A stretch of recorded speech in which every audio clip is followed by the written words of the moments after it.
சக்கரவர்த்தியின் சத்தியம் இருந்த சிறு தடையையும் அகற்றிவிட்டது. பிறகென்ன? பிதாமகர் பீஷ்மர் வகுத்த விதிகளின்படி ஆனந்தமாக ஆட்டத்தை ஆரம்பிக்கலாம். இல்லையா மருமகனே?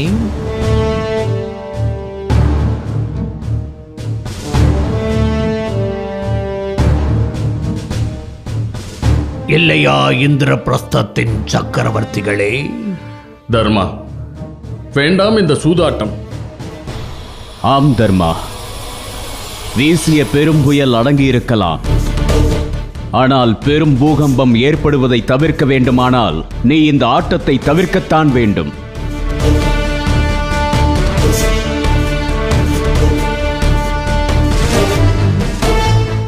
தன் கண்ணை தானே குத்திக் கொள்வது போன்றதுதான் சூது. அறவே தவிர்ப்பதுதான் அறமாகும் தர்மா.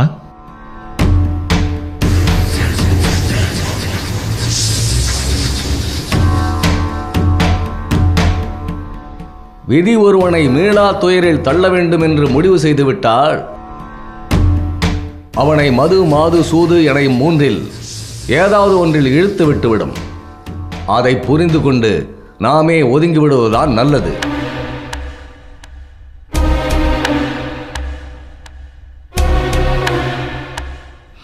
தர்மா, விதுரனும் கிருபரும் துரோணரும் உதிர்த்த வார்த்தைகள் காலமே உனக்கு கூறும் கருத்தாக எடுத்துக்கொள்ள வேண்டும். அதை முதலில் நினைவில் வைத்துக்கொள்.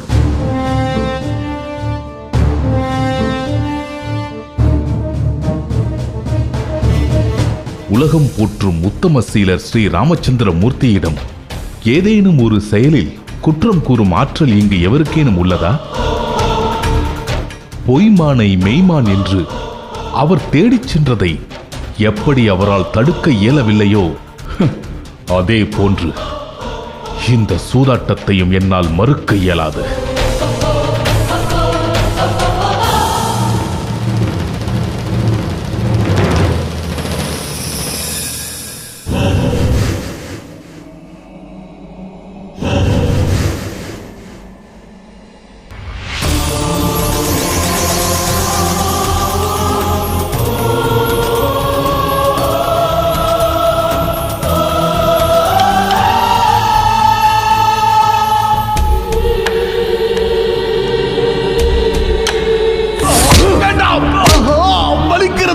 தந்தையே, வலிக்கிறது தந்தையே. வலிக்கட்டும், வலிக்கட்டும். உன் ஊனமுற்ற கால்களோடு நீ எடுத்து வைக்கின்ற ஒவ்வொரு அடியும் அந்த குரு வம்சத்தை அழிக்க வேண்டும் என்ற எண்ணத்துடன் உன் மனம் வைராக்கியத்தில் நிலைத்திருக்கட்டும். என் எலும்பை கொண்டு நீ பகடைகள் செய்து கொள். அந்த பகடைகள் நீ சொல்வதை சொன்னபடி கேட்கும். நம் வம்சத்தை அழித்த பீஷ்மனின் வம்சத்தை அழிக்காமல் விடமாட்டேன்.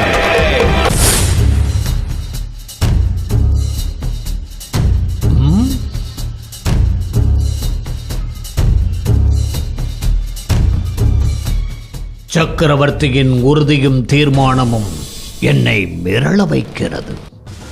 பகடையை உருட்டி ஆட்டத்தை ஆரம்பியுங்கள் சக்கரவர்த்தி. மாமா, நான் கடந்த முறை ஆட்டத்தில் தோற்றவன். ஆகவே தாங்களே பகடையை உருட்டுங்கள்.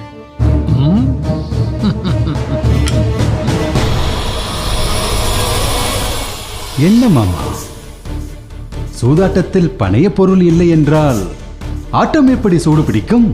அண்ணா, நான் அப்போதே சொன்னேன் அல்லவா, இதில் ஏதோ சூழ்ச்சி இருக்கிறது. சூதாட்ட களத்தை விட்டு எழுந்திரியுங்கள். பொறுமை, பொறுமை. அமருங்கள் மருமகனே. துரியோதனன் ஏதோ ஆர்வத்தில் பேசிவிட்டார். நமக்குள் எந்த பணயமும் வேண்டாம். பந்தயம் மட்டும் வைத்துக் கொள்வோம். சரியா? பீமா, அமரு.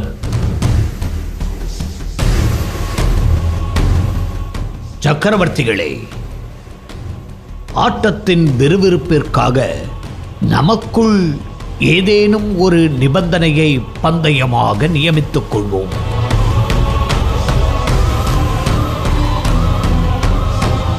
அதுவும் தங்களுக்கு விருப்பம் இருந்தால் மட்டுமே. நிபந்தனையை தாங்களே சொல்லுங்கள் மாமா. விளையாட்டாக ஒரு நிபந்தனை செய்து கொள்வோம். யார் சூதாட்டத்தில் தோற்கிறார்களோ அவர்கள் 12 நாழிகை காட்டிற்கு செல்ல வேண்டும்.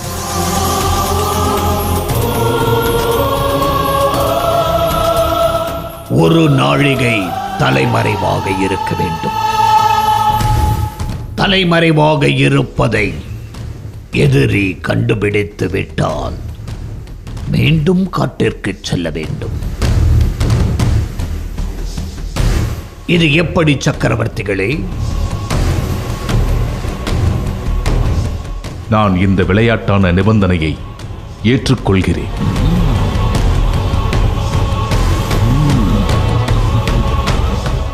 என்ன மாமா இது? நிபந்தனை மிகவும் எளிதாக இருக்கிறதே. இதில் என்ன சுவாரஸ்யம் இருக்கிறது? சரி, 12 நாள் வனவாசத்தை நிபந்தனையாக கொள்வோமா?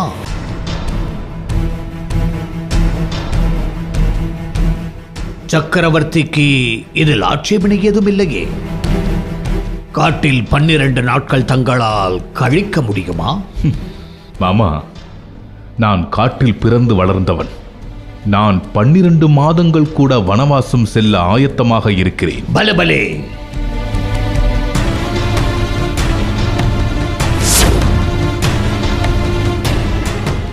அப்படி என்றால் பகடையை நானே உருட்டுகிறேன்.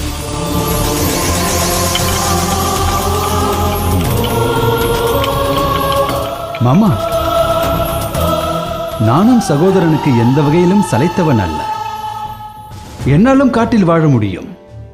12 நாட்கள் அல்ல, 12 வருட வனவாசமும் 1 வருட அந்நியானவாசமும் செல்ல ஆயத்தமாக இருக்கிறேன்.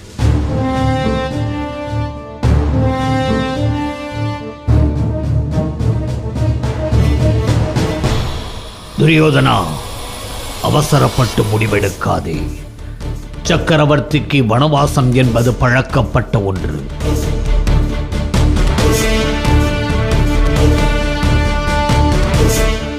ஆனால் நீ அரண்மனை வாழ்வை தவிர கஷ்டத்தை அறியாதவன். ஆகவே நன்றாக யோசித்துக்கொள். மாமா, என்னாலும் சகலத்தையும் துறந்து காட்டில் வாழ முடியும். நீங்கள் இந்த ஆட்டத்தில் தோற்றால் அத்தினாபுரத்தை துறக்கவும் தயாராக இருக்கிறேன்.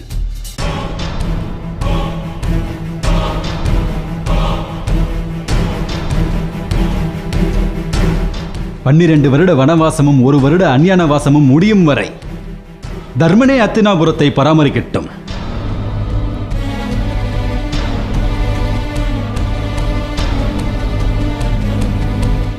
ஒருவேளை தர்மன் தோற்றுவிட்டால் இந்திரபிரஸ்தத்தை நான் பராமரிப்பேன்.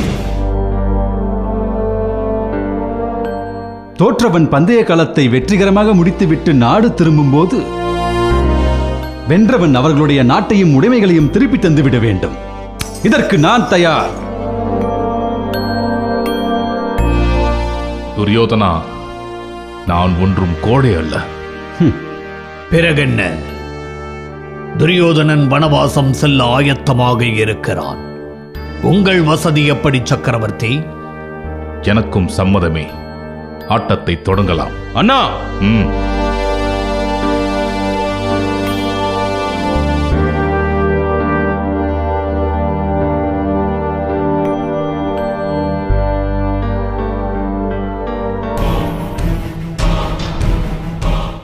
ஆட்டத்தின் விதியை நான் முதலிலேயே சொல்லிவிடுகிறேன்.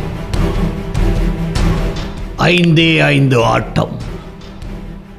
இதில் 3 முறை யாருக்கு கேட்ட பகடை முதலில் கிடைக்கிறதோ அவர்களே ஆட்டத்தில் வெற்றி பெற்றவர்கள். சரியா?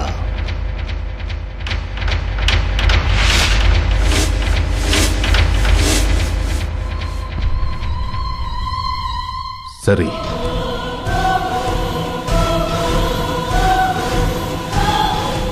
மருமகனே, இப்போது உனக்கு என்ன வேண்டும்? பகடை 12 வேண்டும் மாமா.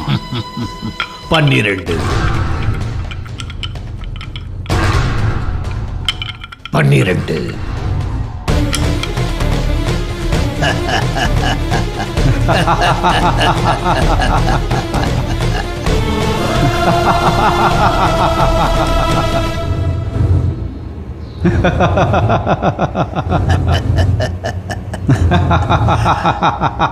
சக்கரவர்த்தி அவர்களே, இப்போது தங்கள் முறை. பகடை 5.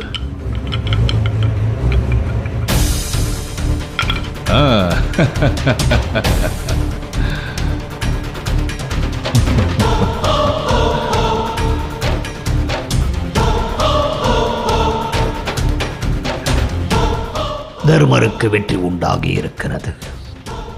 மருமகனே, இப்போது உனக்கு என்ன வேண்டும்? பகடை 8 வேண்டும் மாமா.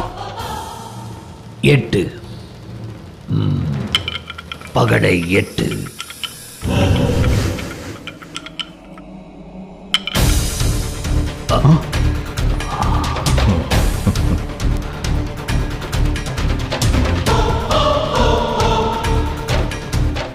துரியோதனா, நீ காட்டிற்கு செல்ல போவது உறுதி.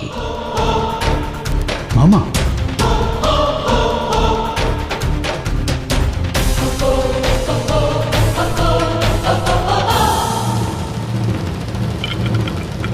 ஆறு. பகடை 6.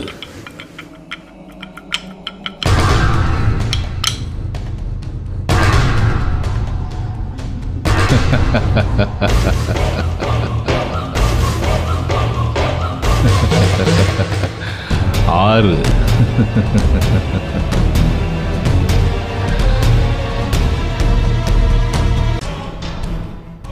ஐயோ பாவம் துரியோதனா, உன் நிலையை பார்த்தால் எனக்கே பரிதாபமாக இருக்கிறது.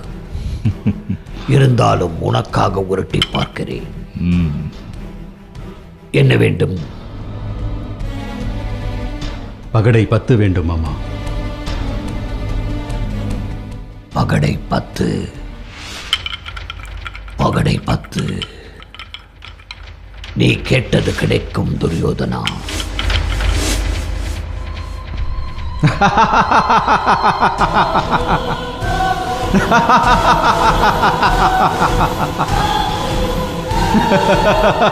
மருமகனே, மகிழாதே.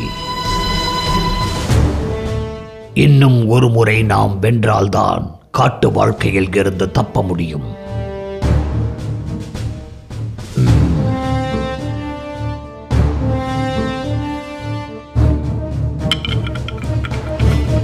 பகடை 12.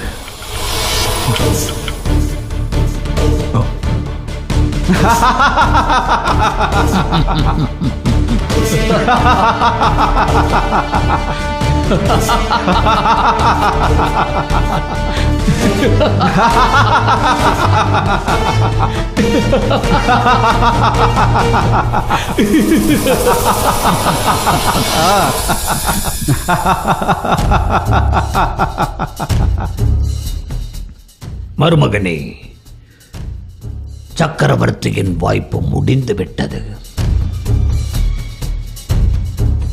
இப்போது நான் கேட்டது கிடைக்கவில்லை என்றால் நீ காட்டிற்கு செல்வது உறுதியாகிவிடும்.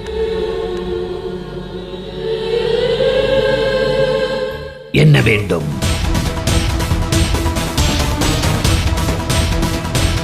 பகடை 8 வேண்டும் மாமா.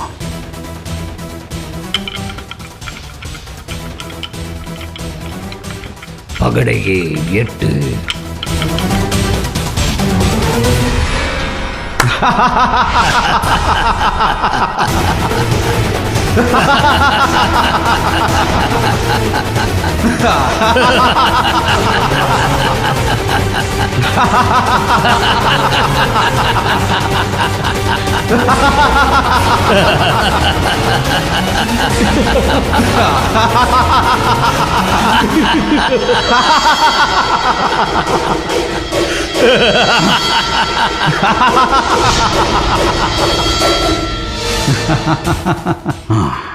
அடே தர்மா, இனி நீ இந்திரபிரஸ்தத்தின் சக்கரவர்த்தி அல்ல, நீ ஒரு காட்டுவாசி. உனது கூட்டத்தோடு நீ பிறந்த இடத்திற்கே சென்று விடு.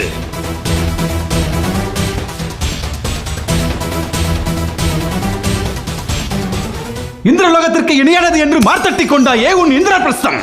இனி அது என்னுடையது.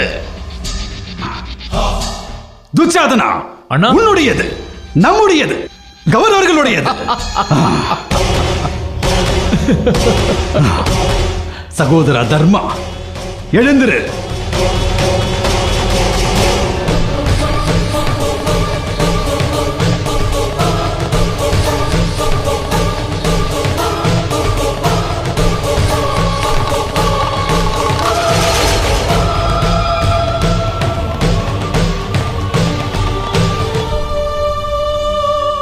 தர்மா, நன்றாக கேட்டுக்கொள். நீங்கள் அனைவரும் 12 வருட வனவாசமும் 1 வருட அந்நியானவாசமும் செல்ல வேண்டும். அந்நியானவாசம் இருக்கும் காலகட்டத்தில் உங்களை எவரேனும் அடையாளம் கண்டு கொண்டால் மீண்டும் 12 வருட வனவாசமும் 1 வருட அந்நியானவாசமும் மேற்கொள்ள வேண்டும்.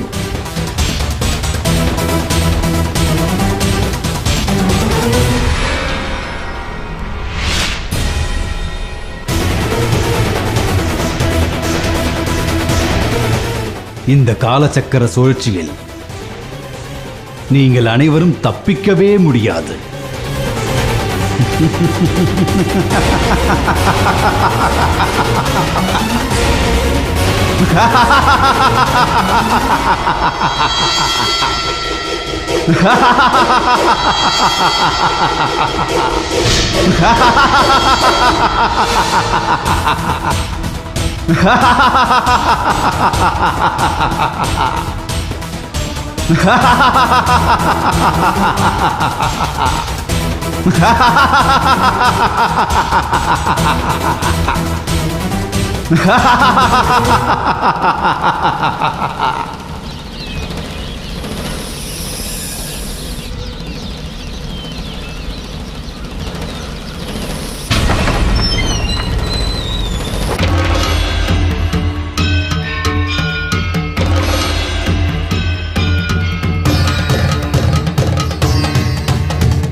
ஹத்தினாபுர அரசருக்கு வணக்கம். தங்களின் தம்பி பாண்டுவின் பத்தினி குந்தி தேவி வந்திருக்கிறேன். எங்களுக்கு விடை கொடுங்கள். குந்தி, நீ எங்கே புறப்பட்டு விட்டாய்? நான் என் புத்திரர்களோடு வனவாசம் புறப்படுகிறேன். குந்தி, நீ எதற்காக வனவாசம் புறப்பட வேண்டும்? வனவாசம் பாண்டவர்களுக்கும் திரௌபதிக்கும் மட்டும்தானே.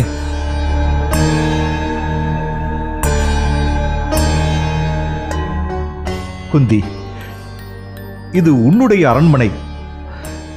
நீ இங்கே அல்லவா தங்கியிருக்க வேண்டும். அரசர் என்னை மன்னிக்க வேண்டும். இந்த அத்தினாபுர அவையில்தான் எனது மருமகள் ஆடவர்கள் முன் துயிலூரியப்பட்டாள்.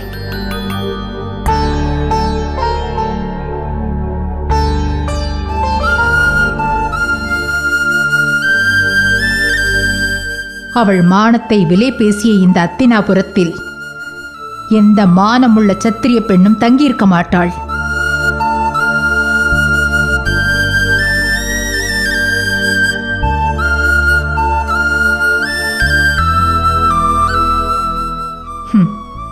யாரும் இருக்கும் இடத்தில் இருப்பதுதான் அவரவர்க்கு மரியாதை.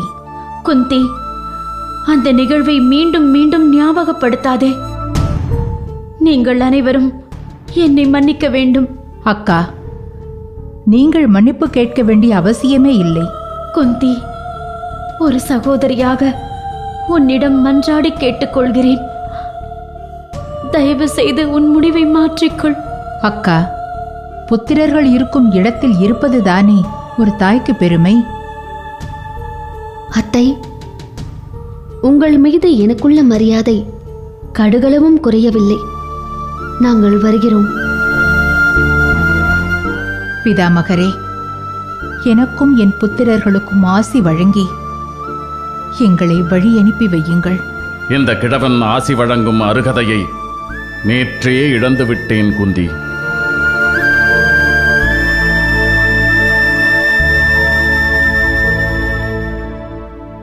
தாத்தா, சிற்றன்னை குந்தி தேவியார் விரும்பினால் என் மாளிகையிலே தங்கிவிடலாம். சிற்றன்னை மீது எப்பொழுதும் எங்களுக்கு பேரன்பு உண்டு. துஷ்டனே, நிறுத்து உன் பேச்சை. எங்கள் அன்னை உன் மாளிகையில் தங்குவது எங்களுக்கு அவமானம்.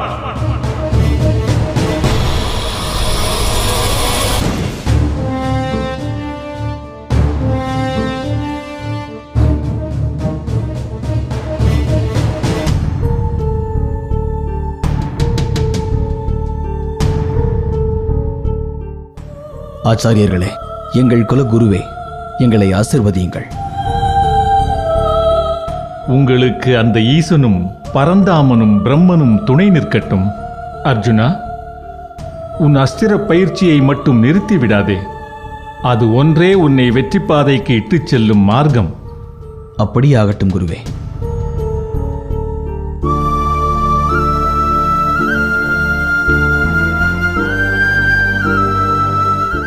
சித்தப்பா, எங்களுக்கு விடை கொடுங்கள்.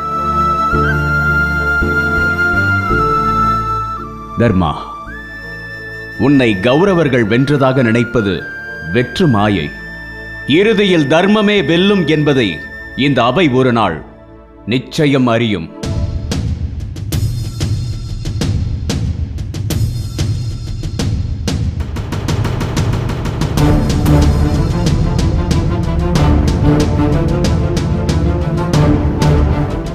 திரௌபதி, இந்த அவையில் உனக்கு இழைக்கப்பட்ட அநீதி உனக்கானதல்ல, அன்னை பராசக்திக்கு இழைக்கப்பட்ட அநீதி.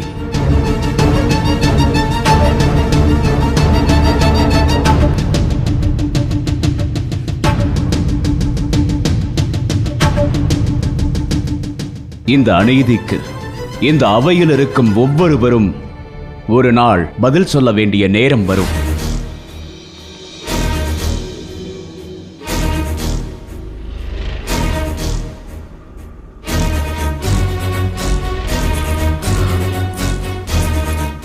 திரௌபதி, நீ தர்மத்தை நீதி பிறவாமல் கடைபிடிப்பவள், அறம்பொருளை நன்கு அறிந்தவள்.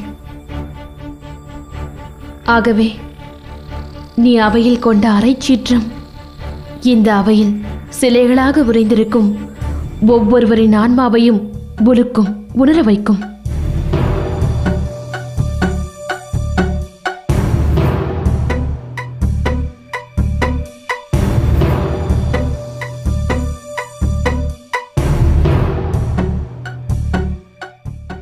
தர்மா, சாஸ்திரங்களையும் அறத்தையும் அறிந்த உங்கள் குலகுரு தௌமிய முனிவர் உங்களுக்கு துணை நிற்பார்.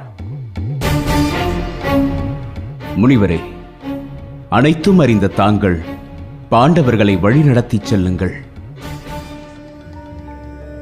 சித்தப்பா, நாங்கள் விடைபெறுகிறோம்.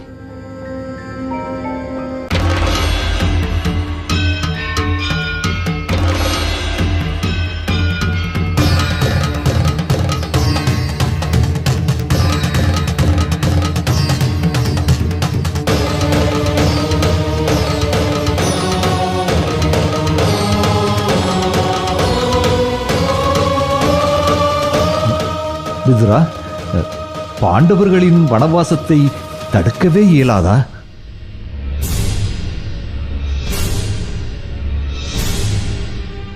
இயலாது. எதிர்காலம் நம்மை பின்தள்ளிவிட்டு முன்னேறி சென்று கொண்டிருக்கிறது. அதன் பாதையை நாம் பின்தொடர வேண்டியதுதான்.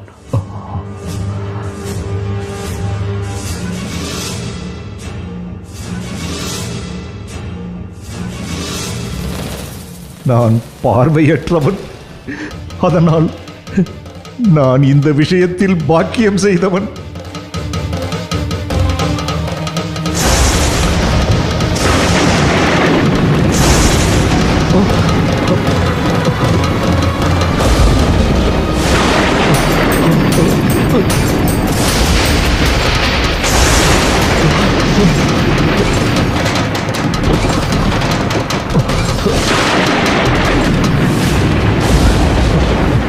விதுரா, விதுரா, என்ன நடக்கிறது? என்ன நடக்கிறது இங்கே? இந்த இடி மின்னல் ஓசை மட்டுமில்லை அரசே, சூதாட்ட நிகழ்வு முடிந்தவுடனேயே பூமி நடுங்கியது.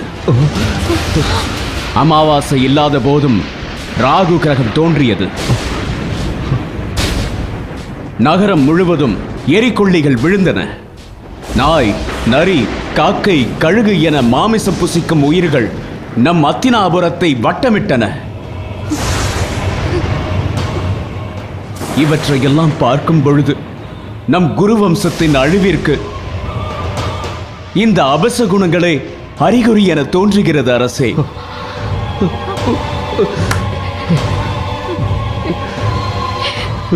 விதுரா, பேராசையால் பேரழிவை கைதட்டி அழைத்து விட்டான் என் புத்திரன். அதற்கு நானும் காரணமானேன். விதுரா, விதுரா, இதற்கு பரிகாரமே இல்லையா?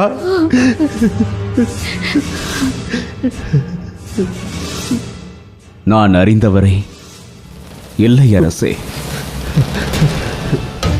விதுரா, குந்தி என் சொல்லை ஏற்கவில்லை.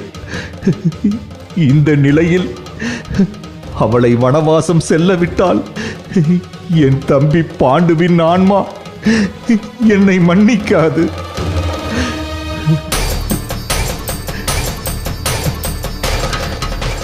விதுரா, குந்தி உன் அன்புக்கு நிச்சயம் கட்டுப்படுவாள். அவளை நீ சென்று அழைத்து வா. வர மறுத்தால் இது அரசரின் உத்தரவு என்று சொல்.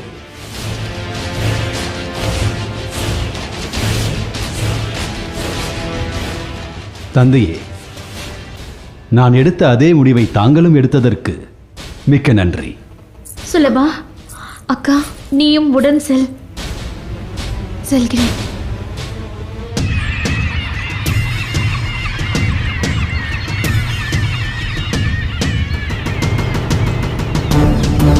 தர்மா, தர்மா,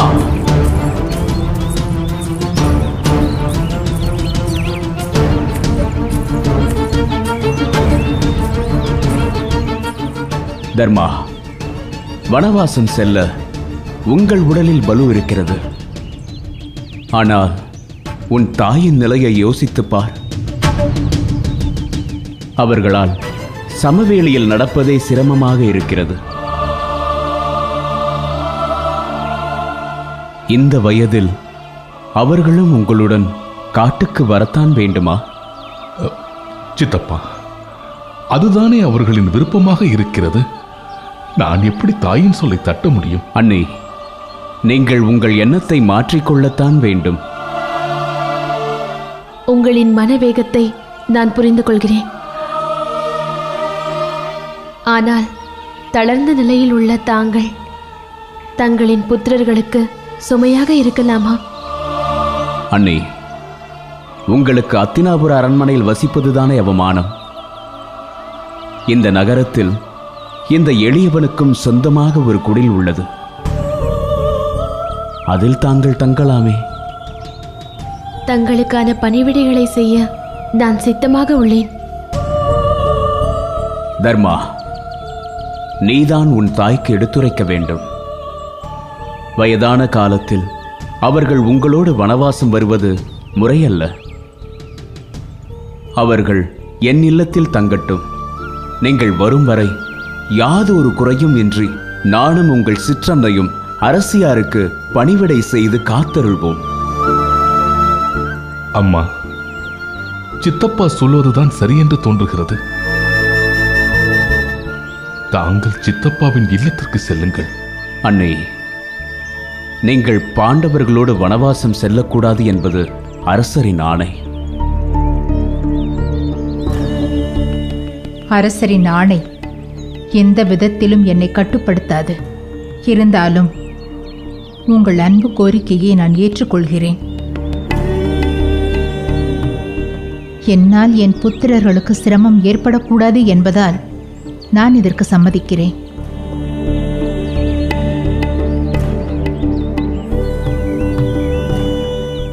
திரௌபதி, குழந்தை போன்று மெல்லிய மனதுடையவளே, கண்ணீர் சிந்தாதே. நீ சிந்தும் கண்ணீர் இந்த உலகத்தையே அழிக்க வல்லது. அழ வேண்டியது நீ அல்ல, உன்னை இந்நிலைக்கு ஆளாக்கியவர்கள். நீ வனவாசம் செல்ல நேர்ந்ததை நினைத்து கலங்காதே. கௌரவர்கள் முப்பிறப்பில் செய்த தவத்தால் இதுவரை உன்னால் எரிக்கப்படாமல் ஜீவித்திருக்கிறார்கள்.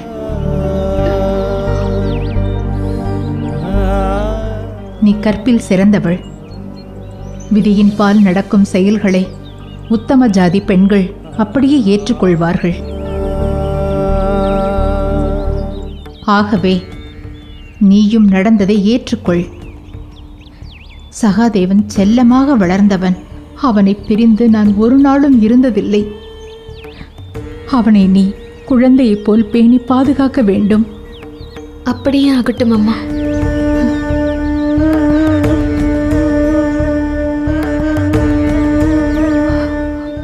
தர்மத்தை தவிர வேறு எதையும் சிந்திக்காத உங்களுக்கு இந்த கதி நேர்ந்ததே.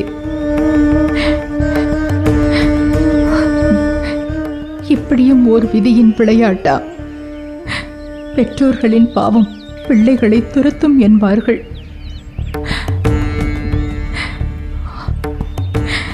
என்னுடைய பாவம்தான் உங்களை ஓட ஓட துரத்துகிறது.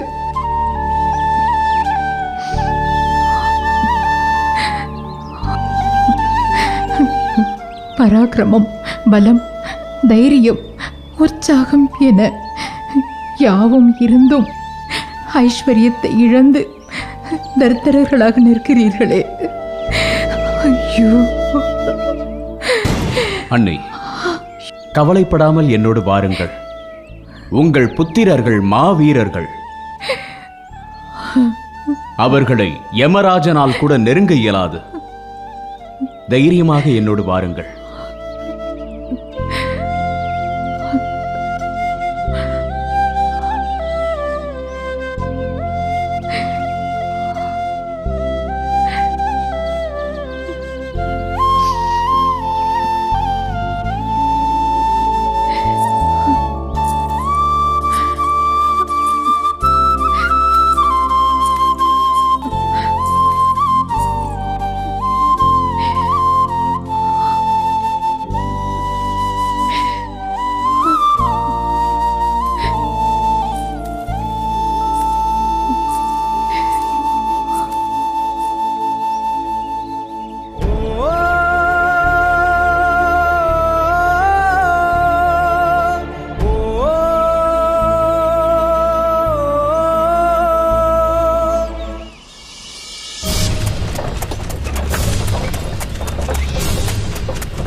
அங்கே பார், காட்டுவாசிகளே,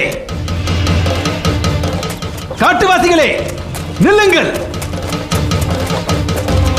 நில்.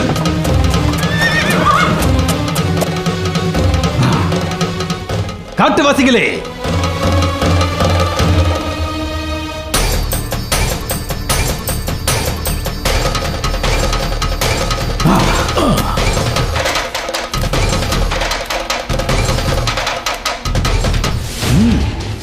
திரௌபதி, காட்டிற்கு செல்லும் இந்த பாண்டவர்களோடு வாழ்ந்து நீ என்ன சுகத்தை காணப்போகிறாய்?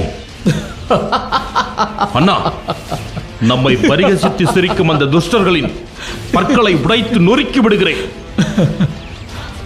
பீமா, பொறுமையாக இரு. சூரியனை கண்டு நாய்கள் குறைப்பது இயல்புதான். இது அவர்கள் சிரிக்கும் காலம். சிரிக்கட்டும். அவர்களை பொருட்படுத்தாமல் அமைதியாக இரு. பாஞ்சாலி, அத்தினாபுரத்தின் பேரரசர் திருதராஷ்டிரரின் புத்திரர்கள் நாங்கள் 100 பேர். உனக்கு விருப்பம் என்றால் எங்களில் ஒருவரை கணவராக வரித்துக்கொள். வேண்டுமென்றால் 100 பேரையுமே கணவராக வரித்துக்கொள்.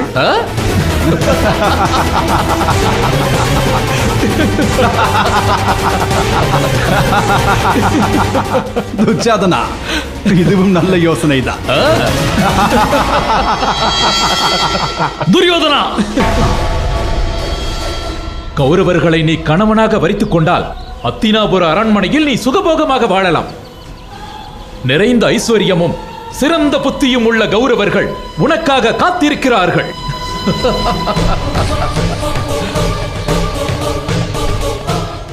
நெற்பயிரில் விளைந்த பதர் போல் பாண்டவர்கள் பயனற்றவர்கள். அவர்களால் உனக்கு என்ன பயன்? பதராய்ப்போன எள்ளினை செக்கில் ஆட்டினால் எண்ணெய் கிடைக்குமா? வீண் வேலை என்றோ அது.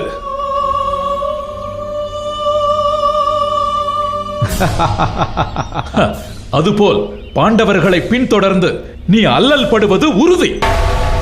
உன் மாமன் சகுனியின் தந்திரத்தால் எங்கள் ராஜ்யத்தை அபகரித்தாய். ஏதோ யுத்தத்தில் வென்றது போல் கொக்கரிக்கிறாயே, உனக்கு வெக்கமாக இல்லை? துர்புத்தியுள்ள துச்சாதனா, பாவிகளிலும் கடைநிலை பாவினி. நரிகளைப் போல் ஊளையிடுவதை நிறுத்து. இல்லையே நரியின் குரல் வலையை கவ்வும் சிங்கம் போல் உன் குரல் வலையை கடித்து குதறி விடுவேன். அடே மாடே, மாடே, உனக்கு கோபமும் ஒரு கேடா?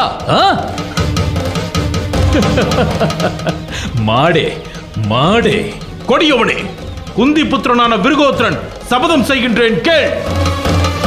யுத்த காலத்தில் உன் மார்பை பிளந்து நான் ரத்தம் குடிக்காவிட்டால் நான் சொர்க்கத்தை அடைய மாட்டேன். யுத்த காலத்தில் திருதராஷ்டிரர் புத்திரர்கள் அனைவரையும் கொன்று குவித்த பின்தான் போய்வான் இந்த பீமன். இது சத்தியம். அடே துரியோதனா, இத்தனைக்கும் காரணம் நீயடா. உன்னை கொன்று உன் சடலம் தரையில் கிடக்கும் போது உன் தலையை என் கால்களால் மிதித்து தரையோடு தரையாக நசுக்குவேன். இது சத்தியம்.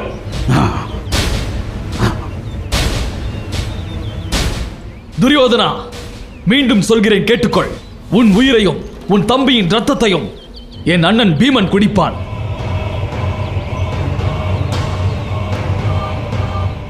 தற்புகழ்ச்சி பேசி திரியும் உன் நண்பன் கர்ணனை யுத்த காலத்தில் நான் கொல்வேன். இது சத்தியம். என் சத்தியம் பொய்யானால் இமயம் இடம் நகரும். அந்த சூரியன் ஒளி இழப்பான், சந்திரன் தன் குளிர்ச்சி இழப்பான். இயற்கையில் இதெல்லாம் எப்படி சாத்தியம் இல்லையோ அதே போல் நீயும் உன் கூட்டமும் எங்களிடமிருந்து உயிர் தப்புவது சாத்தியமே இல்லை.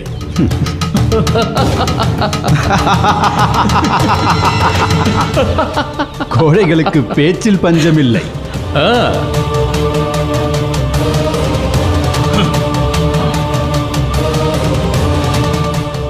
குழந்தைகளாடும் சூதாட்டத்தில் கூட வெற்றி பெற வழி தெரியாத பேடிகள் போர்க்களத்தில் நம்மை வென்று குவிப்பார்களா?